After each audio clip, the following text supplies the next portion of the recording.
Welcome back to another episode of Transform 360 podcast. I'm your host, Saba Arshad, a pharmacist, mental health advocate, and your guide to personalized well-being. Have you ever felt like something in your body is off, but you can't quite name it? You have been chasing answers, cutting foods, trying different supplements, and still feel stuck? So this episode is for you. Today, we are diving into a topic that is often dismissed until it demands or it's screaming for our attention, and that is gut health. But we all know our gut health is not just for digestion. It encompasses your mood, energy, immune system, and there's so much that we are going to discuss in this episode. Today, I'm honored to welcome Jaquelyn Miller to the show. We will talk about everything that is beyond our belly. That includes our gut health. We'll talk about different facts. She would debunk different myths and what healing would look like from a holistic lens. Jaquelyn Miller is a women functional health practitioner and the founder of Rad Wellbeing. Jackie is also a functional diagnostic nutrition practitioner, integrative nutrition coach, dietary supplement specialist, amongst many other certifications and trainings. With over a decade of experience in functional medicine and holistic wellness space, she is dedicated to helping women cut through the noise of wellness trends and reconnect with their bodies. With her practical and compassionate teaching style, she breaks down complex health concepts into actionable, impactful steps and here to help women feel strong, aligned, and truly at home with their bodies. Welcome, Jackie. I'm so glad that you could make it up. Me too. I'm so happy to be here, Saba, and thank you for creating this space. Absolutely. Let's start with the basic, Jackie, because gut health has unfortunately become such a buzzword. So I would really love to talk about in the first segment, like what does gut health actually mean and why it is central to our overall wellness.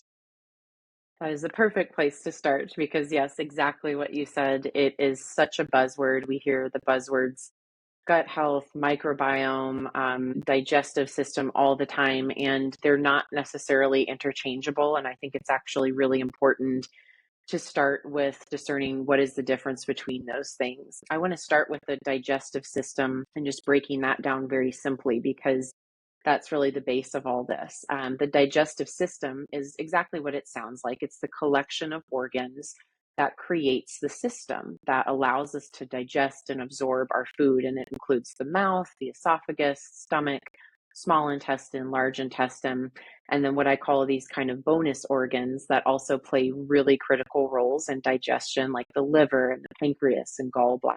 And so typically, when we hear the word gut, it's really referring to what I call very simply the giant tube that runs down the middle of us, which is really the stomach and then especially the small intestine and large intestine. And now the gut is not exactly the same thing as the other buzzword we often hear, which is the $1 million word, the microbiome, right?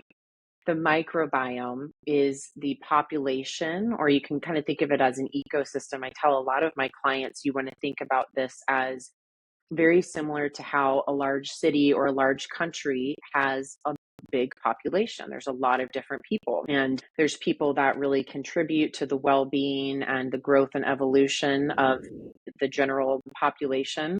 And then there's people that might do things that are harmful or not so beneficial. Well, our microbiome is very much the same way. It is the population of trillions of bacteria and microbes that live in the intestine. So they live in that giant tube that runs down the middle of us. And we actually have more bacterial cells in that ecosystem than we do human cells. And so we want to think of it again as this living, active population, just like in a big city or a big country, because what it really boils down to, the microbiome and a big facet of gut health in general, is the balance of those two types of populations, good bacteria and bad bacteria. And that's a very rudimentary way to sum it up, but that's really what it is. They do different things, right? So the good bacteria, one of their major roles is to help us absorb nutrients from our food. Some of those bacteria actually produce their own nutrients. They build our immune function. It's estimated that about 70 to 80% of the immune system is housed in the gut. Some of those bacteria actually produce neurotransmitters, so our brain chemicals that regulate mood, focus, motivation, sleep. They also protect our what's called the gut barrier, which we're definitely going to get into today. They protect that gut barrier, and they're generally working to decrease inflammation within the gut, but also the body systemically. And then the flip side of that is the quote unquote bad bacteria. And those can, opposite to the good bacteria, they can damage the body systemically, and they may be creating an inflammatory response, damaging the gut lining, interfering with proper digestion and absorption of our food. And some of those bacteria types actually produce certain types of toxins and histamines that are just generally harmful for the body in a systemic way, and they will show up as symptoms very commonly. So when we say gut health, to a long way of answering your question, what gut health really means is we're looking at, yes, the functioning of the digestive system as a whole, but also what are those populations of bacteria doing in the intestines? And then from a functional lens, looking at how well does the digestive system break down and absorb our nutrients? Again, what is that balance of bacteria? And is there inflammatory activity happening within the microbiome? And all of this is connected to our whole body health. It's said very kind of top level in the functional space that all roads go back to the gut. And that really is true, because we have all of these different what are called axes, so AXIS, but you can think of these as kind of communication loops that are connected to the gut. We have the gut brain axis. I mentioned those neurotransmitters that some of those bacteria types produce. That is part of the gut brain axis. And that's this communication highway between our central nervous system, so the brain and spinal cord, and the enteric nervous system, which is the secondary nervous system that's actually built into the gut microbiome. That's called our second brain. So we have this two-way communication. We have the gut immune axis. We have a gut hormone axis, which is really important as well. Our gut does talk to our hormone system and is integral for the function of hormones like insulin, cortisol, even estrogen. There's a group of bacteria called the estrobolome that helps process estrogen. We've got a gut skin axis, gut cardiovascular axis. So you name it, and the gut microbiome is connected to it. And it really helps to understand that everything in the body is connected, right? We can't just look at these systems as isolates, because we know they're all communicating and speaking to one another in attempt to keep our body in harmony and homeostasis. So that is why gut health is so important for everyone, every human being, and some of the differences between the digestive system, the gut, and the microbiome. That's amazing. I love the way you explained it in such easy words. So I really appreciate it. And one important thing for all of our listeners to note is, like Jackie mentioned, 70 to 80% of our immune system lives in our gut. So when we talk about inflammation or chronic conditions or mental clarity, brain fog, anything related to mental health, it all ties back to our gut health. And once I know when we move to our next segment, we will talk more about inflammation. So in this next segment, Jackie, let's talk about how does a person know that their gut is imbalanced? We talk dysbiosis, that would be an imbalance, in simple words, an imbalance in the gut bacteria, the colonies that you mentioned, or leaky guts, where the intestinal lining becomes compromised and we are not absorbing the nutrients. So I would love for you to explain in the same easier way that you did earlier. Yeah, absolutely. Yeah, and I kind of left out a little bit around leaky gut, Saba, and I want to touch on that just to help paint the picture symptomatically. What does this look like? Mhm. And why is it that symptoms can arise that seem completely unrelated to the gut microbiome, but are actually very much rooted in it? And a lot of that does go back to what you touched on, leaky gut. And the technical term for that is intestinal permeability. And so you did a great job summarizing that. But really, what that is again, going back to the giant tube that runs down the middle of us. That tube is lined with a single cell layer. And I really want to stress that, a single cell layer. And so It's one layer of cells, and you can guess that that one layer is very delicate and it's very sensitive. And in an optimally functioning digestive environment, those cells stay really tightly connected and they basically create a fence or barrier. And the goal of that barrier is to, of course, digest and absorb our nutrients, but basically keep out the things that shouldn't be getting into our bloodstream. That barrier keeps kind of a tight fence so that things like pathogens, food antigens, any sort of inflammatory molecules, toxins, microbes, they can stay sequestered within the gut and be excreted out of the body. Because what happens is when that barrier starts to become inflamed, well, it starts to open up. And you can think of that as poking little holes in the gut wall. When those holes become present, certain particles that shouldn't be in the bloodstream start, quote unquote, leaking into the bloodstream.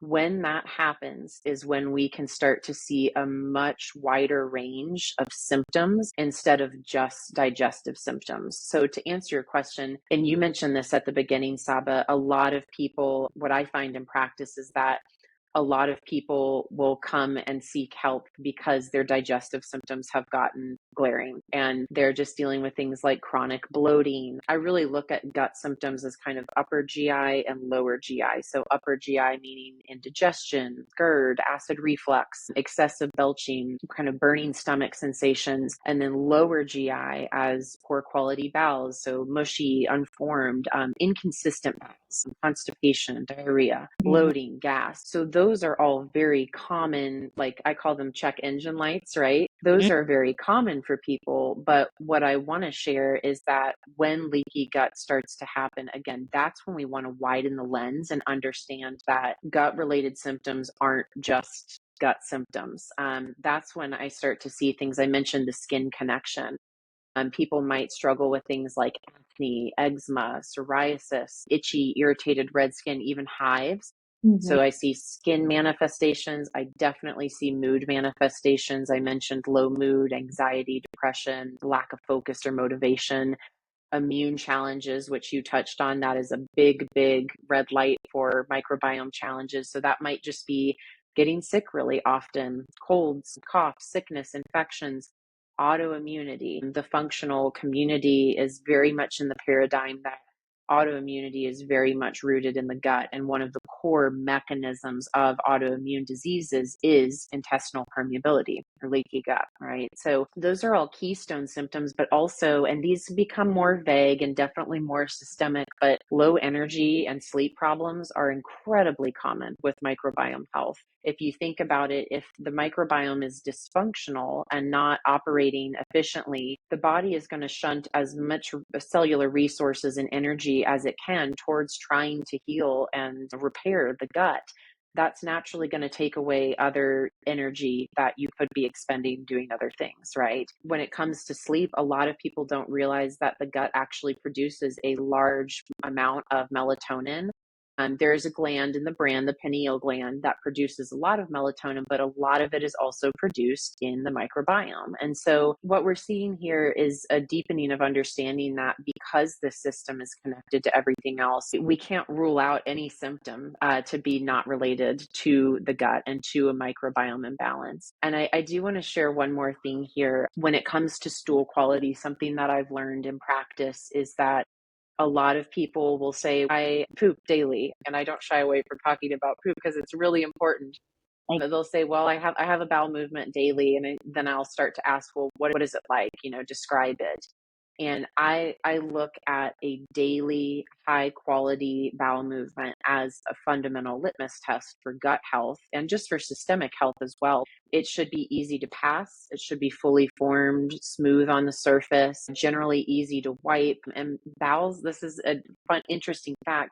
Bowels actually shouldn't be super duper smelly. Of course, there's going to be an odor there, but if a bowel has a really strong kind of gaseous odor, that is also a big sign that there's probably some sort of dysbiosis going on in the gut. And so we want to look at stool quality. We want to look at digestive symptoms, but again, we want to look at the whole body. What symptoms are happening in the body that could be related to the digestive system and microbiome? That's amazing, and you did touch on all the major problems that have been happening. It is sleep. We have acid Yes. problems. We have stool problems. We have constipation. We have diarrhea. That's what is happening in anyone who doesn't even have chronic diseases. Yes, exactly.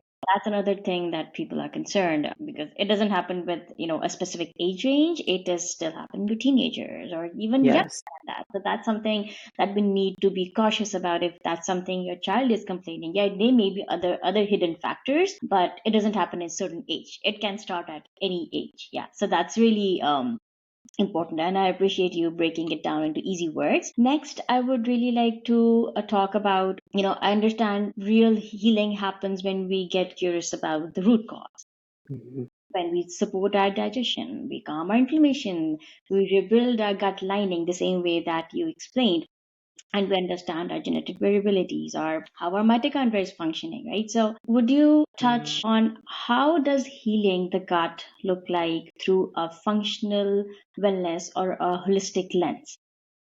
Yes. Yeah. And I think it's helpful to even understand, I think a lot of people now know about functional, holistic, integrative. And of course, those mean different things. But when it gets into real functional wellness, Mhm. just like the name suggests, the intention is to restore function of, right? And so when we're talking about the microbiome, then the question is, how do we restore the function of the microbiome and the digestive system? I am generally a big advocate for in the functional space, we hear the phrase test, don't guess all the time.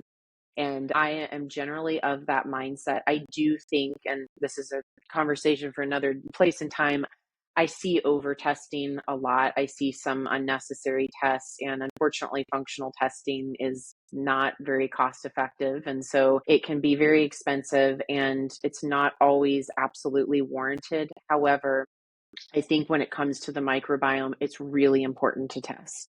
And it's really important to use a reliable test and one that's quantitative. And what I mean by that is there's a lot of direct to consumer gut health tests and that are, targeted. And it's not that any of them are quote unquote bad, but they won't give an exact amount of, okay, well, what is the exact amount of this bacteria? What is the exact activity of this inflammatory mechanism?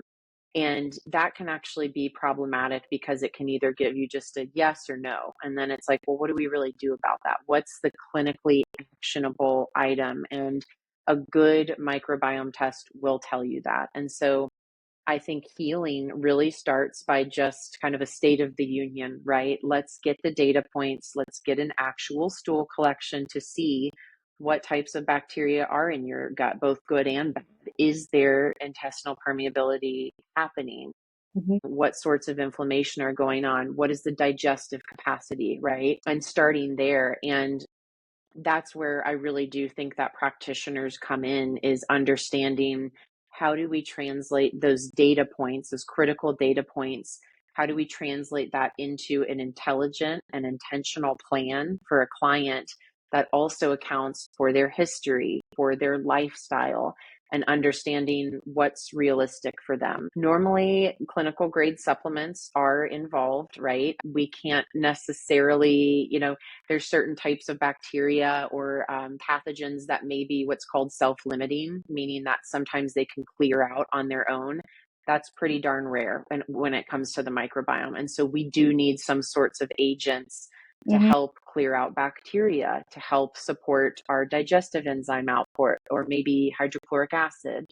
Mhm. We need some repairing constituents for that gut lining that we talked about. So that's the role that supplements can play. But then when we integrate the holistic lens, Mhm. what that really means is honoring that everything is actually involved in gut healing. We use nutrition as truly a first line therapy because, of course, what we're putting in our mouth, that's going to directly impact and communicate with the cells in our gut. Mhm. And so nutrition is mission critical, but sleep is mission critical. Looking at stress in our life is mission critical. Stress is I think a very underrated impact. Chronic stress will also wear down that gut lining. There is a huge stress hormone and gut connection, as I mentioned. And so it's really understanding that it's not just about the supplements. It's Mm-hmm. also not just about the nutrition component. It's about how are we creating an ecosystem of good choices for our digestive system and for our body as a whole, so Mm-hmm. that we can give the microbiome the best chance for success to heal. It's never about one magic thing. I tell all of my clients that, and we all want there to be, and typically we know that there's not, but there isn't. And it's about just kind of making these, I call them micro decisions and little habits Mm-hmm. that will pour into the deposits for our gut and again for our body as a whole. That's perfect. Thank you for explaining that. That hopefully our listeners are able to take away some important key points you mentioned. Next, I would love to talk about what are the common myths about nutrition Mm, that you frequently debunk? Would you like to? yes. I am very excited about this question. Yeah, I mean, this alone could be a whole dedicated conversation. I want to share, I think, four important things here, and I'll try to keep these short and impactful, because as I mentioned, nutrition really is one of the most impactful tools for healing the gut and then maintaining optimal gut health, but also just overall well-being.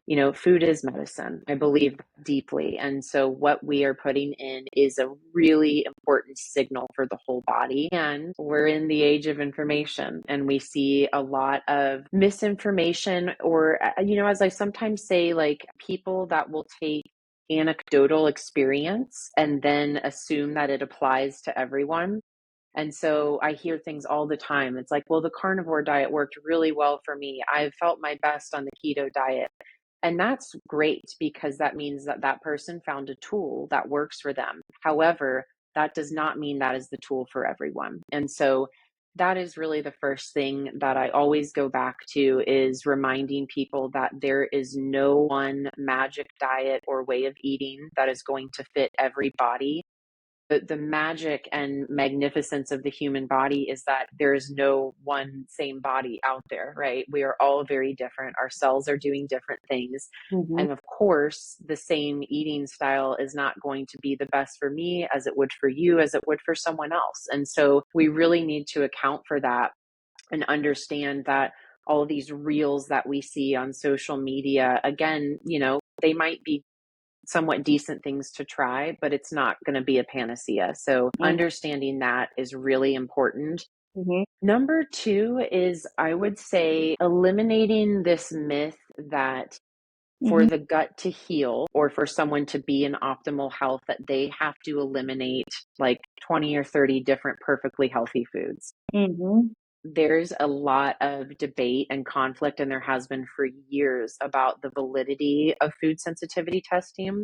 And I do believe there are some very reliable food sensitivity tests, but here's the thing, and this is really important. When it comes to food sensitivities, because I have had clients come in before and say, well, I ran this test and it shows that I'm sensitive to these 30 different foods they're whole foods. They're perfectly healthy foods. It's pineapple, chicken, broccoli. And I'm like, there's no reason why you shouldn't be able to eat these things. Very often with food sensitivities, it's not the food itself, right? That food is, yes, it is creating an inflammatory and provoking the immune response in the gut, but it's because it's going into a dysfunctional microbiome in the first place, right?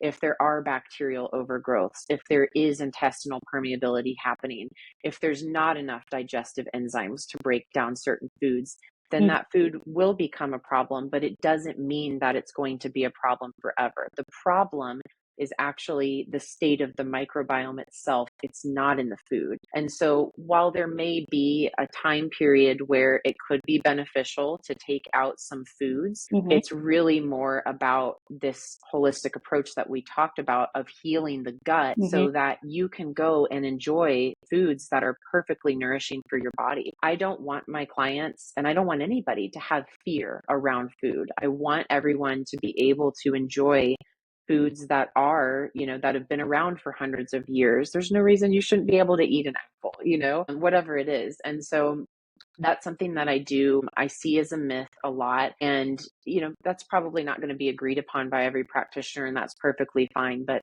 what I have found to be very helpful across the board, unanimously in my practice, is just simply working with clients to eliminate what I call the big five. And if not eliminate, then, drastically cut back on consumption. And what I have found those foods to be are, of course, number one, ultra processed foods. It's unanimous that these foods are not supporting the body or the gut microbiome.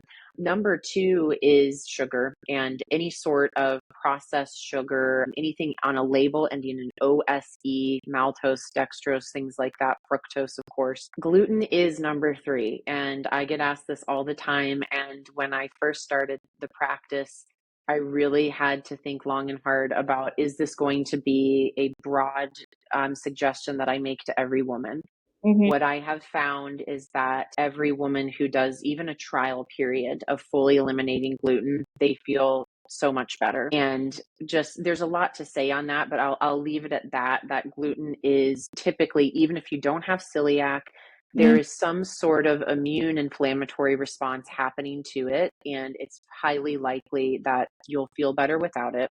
Number four is going to be alcohol. Alcohol is very often overlooked, and it is well established that alcohol consumption does wear down that gut lining, and it does create intestinal permeability. And then number five is seed oils. I think there's enough data to really support that those are just highly inflammatory for the microbiome and, again, the body systemically. So rather than getting into all of the granular, it's again like broccoli, spinach, let's start with these core five and see what progress we can make, because it's very likely they're going to find tremendous resolve and relief when they're pairing that with, again, a custom healing protocol, and then not getting in this loop of fear about foods that should be perfectly supportive for them.